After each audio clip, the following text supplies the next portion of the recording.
श्री कृष्णाय नमः। श्रीमदाचार्य चरण कमलेभ्यो नमः। श्री गुरवे नमः। मंगलाचरणम श्लोक चौथा और पांचवा, छंद अनुष्टुप। यह दोनों श्लोक भगवान को, श्री कृष्ण को वंदन किए हैं।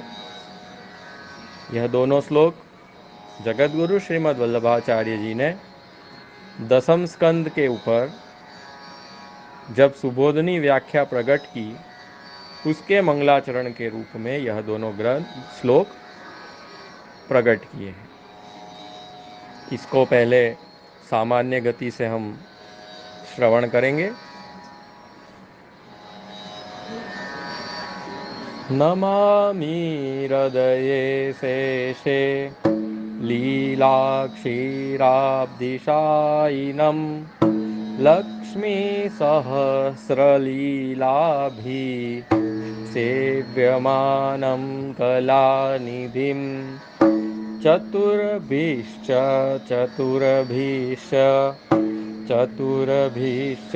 त्रिभिस्तथा षड्भिर्विराजते योऽसौ पंचधारदये मम। अब इसे धीमी गति में आप इस तरह गा पाए और इसके अक्षरों को स्पष्टतः समझ पाए, इसलिए मैं गाऊंगा और बीच में आपको अंतर दूंगा, उसी को दोहराने के लिए सुनकर। पुस्तक ले लें और उंगली रखकर उसे देखते जाइए और बोलते जाइए।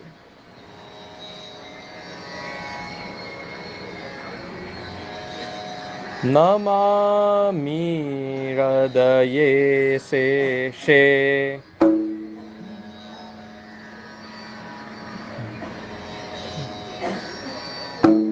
लीलाक्षीराब्धिशायिनं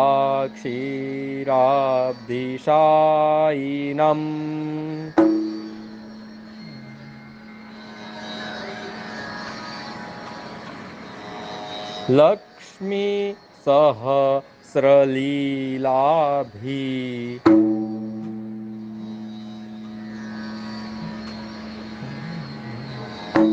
सेव्यमानं कलानिधिं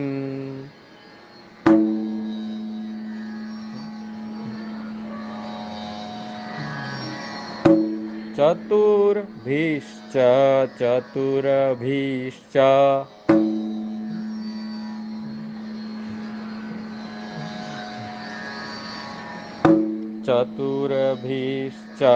त्रिभिस्तथा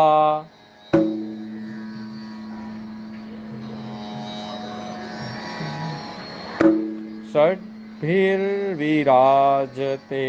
योऽसौ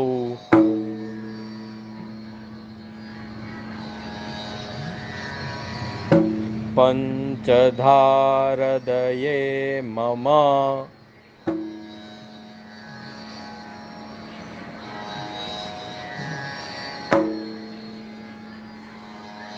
अब इसे पुनः आधे आधे श्लोक में अंतर देकर फिर से कहूँगा। नमामि हृदये शेषे लीलाक्षीराब्धिशायिनं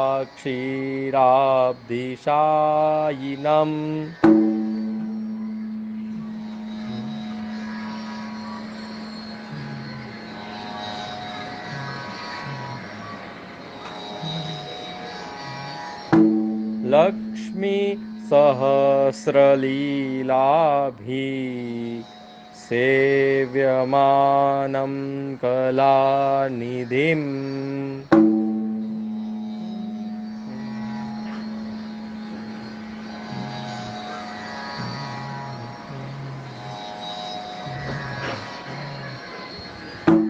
चतुर्भिश्च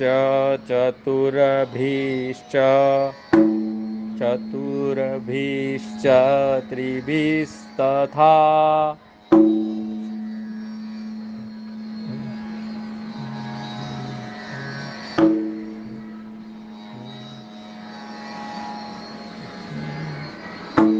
षड्भिर्विराजते योऽसौ पंचधारदये मम।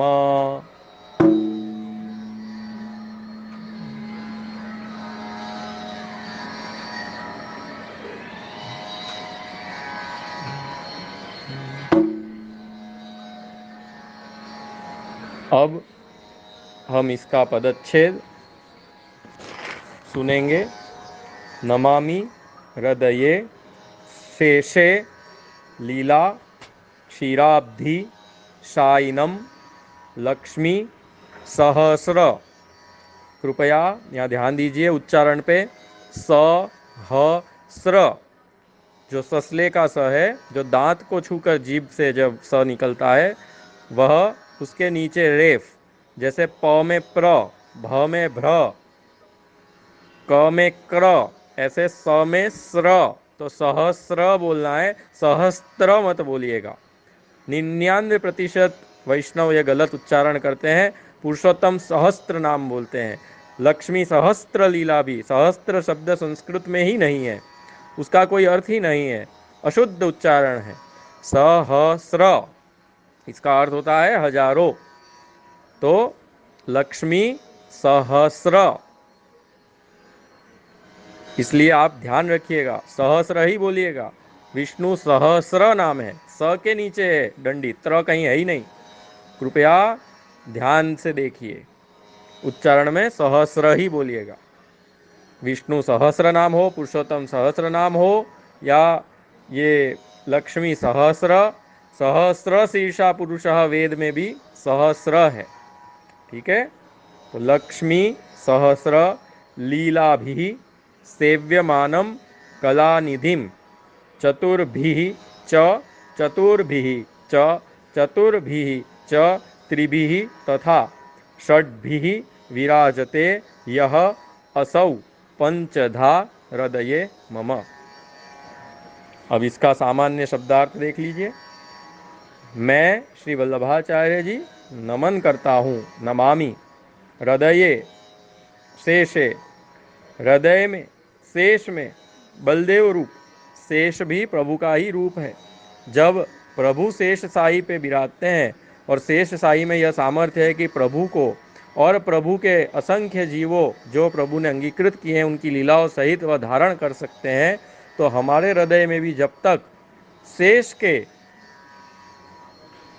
प्रति प्रभु का भाव रखकर जब हम उनको नहीं भजेंगे, धर्म स्वरूप, वो प्रभु का ही धर्म स्वरूप है, एक मुख दो नेत्र है, तो हम जब उस तरह से नहीं भजेंगे तो प्रभु की लीलाएं हमारे हृदय में स्थापित होना असंभव है, ठीक है। तो यहाँ हृदय रूपी शेष हो जाए, धर्म रूप हो जाए, यह अर्थ है। शेषे लीला क्षीराब्धिशाई नम, लीला यानी प्रभु की अहेतुक, कर्म के कारण नहीं, नीति के कारण नहीं, व्यवहार के कारण नहीं, बस अहेतुक, हेतु बिना की आनंदात्मक क्रीड़ा, वो लीला है। क्षीराब्धि, क्षीर सागर, शायनम, शयन कर रहे हैं, किसके संग? तो वहाँ शयन का अर्थ निरोध है, प्रभु निरोध में विराज रहे हैं। किसके निरोध में?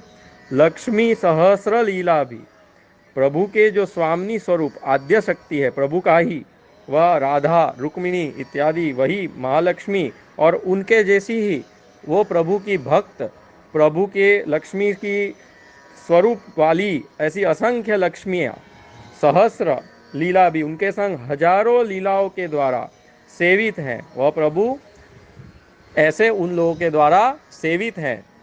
और कला निधिम, वो प्रभु कैसे हैं? कला के सागर हैं, पूर्ण कला के सागर। चतुर्भी, अब यहाँ जो है दसम स्कंद पूर्ण पुरुषोत्तम कृष्ण की लीला है, इसलिए महाप्रभु जी ने दसम स्कंद के भाग किस तरह से प्रभु ने, व्यास जी ने प्रकट किए हैं वह बताया है। चतुर्भी, तो यह जन्म प्रकरण के 4 अध्याय। चतुर्भी वापिस तो तामस लीला के 4 प्रकरण, प्रमाण, प्रमेय, साधन, फल। वापिस चतुर्भी राजस लीला के 4 प्रकरण, प्रमाण, प्रमेय, साधन, फल। त्रिभी सात्विक लीला के 3 प्रकरण, प्रमेय, साधन और फल। क्यों? यहाँ प्रमाण क्यों नहीं है? क्योंकि सात्विक को प्रमाण की आवश्यकता नहीं है। प्रभु में सात्विकों का प्रेम स्वाभाविक है, उन्हें प्रमाण की आवश्यकता नहीं है। प्रभु के महात्म ज्ञान की आवश्यकता नहीं है, उन्हें महात्म ज्ञान था, इसलिए वह प्रेम में परिवर्तित हो ही चुका है।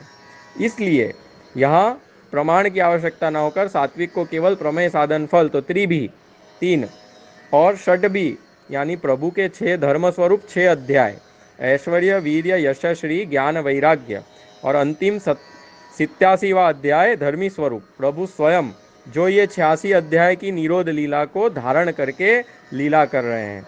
अखंड पूर्ण, ऐसे अखंड पूर्ण जगत के उद्धार शायद करने वाले, लेकिन भक्तों के उद्धारक सच्चिदानंदमय कृष्ण, यह 6 धर्म और 4 जन्म प्रकरण के द्वारा,